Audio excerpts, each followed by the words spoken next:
Hello hi friends, అందరు ఎలా ఉన్నారు? Welcome to Tanvik kitchen blogs. ఈరోజు రెసిపీ వచ్చేసి సెట్ దోశ. అప్పటికప్పుడు ఇన్స్టెంట్గా ఎలా చేసుకోవాలో చూపిస్తున్నాను. దాంతోపాటు 3 చట్నీస్ కూడా ఎలా చేసుకోవాలో చూపిస్తున్నాను దీని కాంబినేషన్గా. దానికోసం ముందుగా బౌల్ తీసుకొని దాంట్లోకి 1 కప్పు బొంబాయి రవ్వ అయితే యాడ్ చేసుకున్నాను. అలానే ఒక 4 స్పూన్లు అటుకులు, అలానే 2 స్పూన్స్ సాల్ట్, 2 స్పూన్స్ షుగర్ అయితే యాడ్ చేసుకొని, 1 కప్పు వాటర్, 1 కప్పు పెరుగు అయితే యాడ్ చేసుకొని, ఇదంతా అయితే నేను మొత్తం కలిసేలాగా కలుపుకొని లిడ్ పెట్టుకొని ఒక 15 మినిట్స్ దీన్ని అయితే ఇలా వదిలేసేయాలి. తర్వాత 15 మినిట్స్ తర్వాత మనం దీన్ని అయితే మిక్సీ జార్లోకి అయితే వేసుకొని దీంట్లోకి తగినన్ని వాటర్ అయితే యాడ్ చేసుకోవాలి. మనకి దోశ కన్సిస్టెన్సీ వచ్చే వరకు వాటర్ అనేది యాడ్ చేసుకోవచ్చు. సో వాటర్ అనేది నేను ఇంకొక కప్ అయితే యాడ్ చేసి దీన్ని అయితే ఎంత వీలైతే అంత స్మూత్ పేస్ట్ లాగా అయితే చేసుకోండి. చూస్తున్నారు కదా, ఈ కన్సిస్టెన్సీలో ఉండాలి.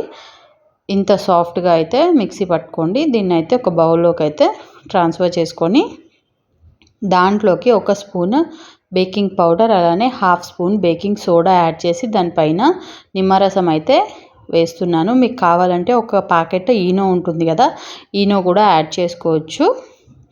ఇలా అయితే యాడ్ చేసుకొని ఇదంతా కలిపేసుకుంటున్నాను. మొత్తం అంతా కలిసేలాగా కలుపుకొని దోశ తవా అయితే పెట్టేసుకొని దోశలు అనేది వేసేసుకోవటమే. దీనికి ఆయిల్ కూడా ఏం అవసరం లేదు.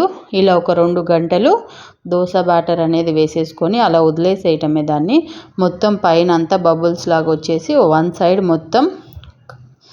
మొత్తం కుక్ అయితే సరిపోతుంది దోశ అనేది మనకి. ఈ దోశ 2 సైడ్లు కాల్చుకోని అవసరం లేదు, ఒక సైడ్ కాలితే సరిపోతుంది. గోల్డ్ కలర్ వచ్చే వరకు చూస్తున్నారు కదా, ఇలా బబుల్స్ లాగా వచ్చేసి మొత్తం దోశ అనేది పైన ఆరిపోతుంది. ఇలా ఆరిపోతే మనకి దోశ అనేది రెడీ అయిపోయినట్టే. చూస్తున్నారు కదా, ఇలా మొత్తం ఆరిపోయిన తర్వాత సర్వ్ చేసుకోవటమే. ఇలా అన్ని దోశలు చేసేసుకోవటమే. దీని కాంబినేషన్ ఒక 3 చట్నీస్ అయితే చూపిస్తున్నాను, మర్చిపోకుండా ట్రై చేయండి. మొత్తం ఇలా దోశలు అనేది చేసేసుకోవటమే. చూస్తున్నారు కదా ఎంత బాగున్నాయో. పిల్లలు కూడా సాఫ్ట్గా ఉంటాయి కాబట్టి తినేస్తారు. చూడండి ఎంత బాగా వచ్చాయో దోశలు అనేది. సో ఇప్పుడైతే నేను చట్నీలు ఏమేమి చట్నీలు చేస్తున్నానో చూపిస్తున్నాను. ఫస్ట్ అయితే నేను ఉల్లిపాయ కారం ఎలా చేయాలో చూపిస్తున్నాను. దానికోసం ఒక బౌల్ తీసుకొని దాంట్లోకి ఒక 5 to 6 ఎండుమిరపకాయలు తీసుకొని హాట్ వాటర్ యాడ్ చేసి దీన్ని అయితే ఒక 10 మినిట్స్ పక్కన పెట్టుకోవాలి.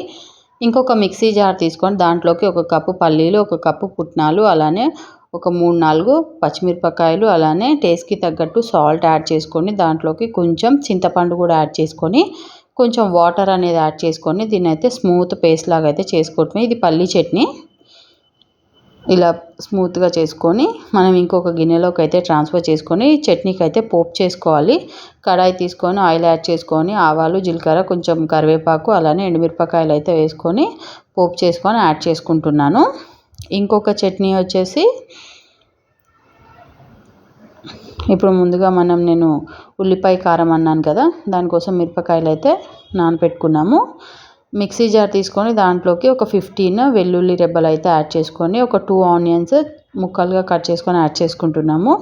దాంట్లోకి టేస్ట్కి తగ్గట్టు సాల్ట్ అయితే యాడ్ చేసుకోవాలి. అలానే మనం ముందుగా నానబెట్టుకున్న ఎండుమిరపకాయలు కూడా యాడ్ చేసుకొని దీంట్లోకి తగినన్ని వాటర్ అయితే యాడ్ చేసుకొని దీన్ని కూడా స్మూత్ పేస్ట్ లాగా అయితే మనం మిక్సీ చేసుకోవాలి. ఎంత వీలైతే అంత స్మూత్ పేస్ట్ లాగా చేసుకొని దీన్ని ఇంకొక బౌల్లోకి అయితే ట్రాన్స్ఫర్ చేసుకొని దీన్ని కూడా మనం పక్కన పెట్టేసుకోవాలి. ఇది రెండో చట్నీ. ఇప్పుడు మూడో చట్నీ వచ్చేసి కొబ్బరి చట్నీ. ఇది అన్నంలోకి కూడా చాలా బాగుంటుంది. మిక్సీ జార్ తీసుకొని 1 కప్పు ఫ్రెష్ కొబ్బరి అయితే తీసుకుంటున్నాను. దాంట్లోకి 2 స్పూన్స్ కారం, అలానే 1 స్పూన్ సాల్ట్, కొంచెం పసుపు అయితే యాడ్ చేస్తున్నాను. అలానే కొంచెం చింతపండు కూడా యాడ్ చేసి వాటర్ యాడ్ చేసుకొని దీన్ని అయితే పేస్ట్ లాగా చేసుకోవాలి స్మూత్గా. దీన్ని అయితే మనం పోపు చేసుకోవాలి. చట్నీని ఒక 10 మినిట్స్ అయితే దీన్ని కుక్ చేసుకోవాలి.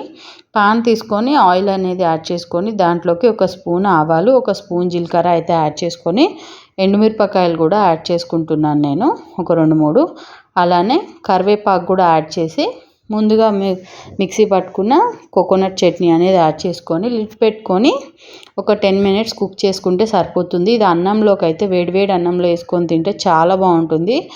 దోశతో తినేదానికంటే కూడా అన్నంలోకి చాలా బాగుంటుంది.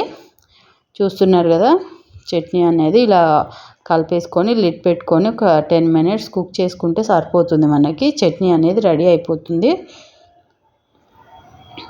మర్చిపోకుండా చట్నీస్ అండ్ సెట్ దోశ అయితే ట్రై చేసి నాకైతే కామెంట్ చేయండి.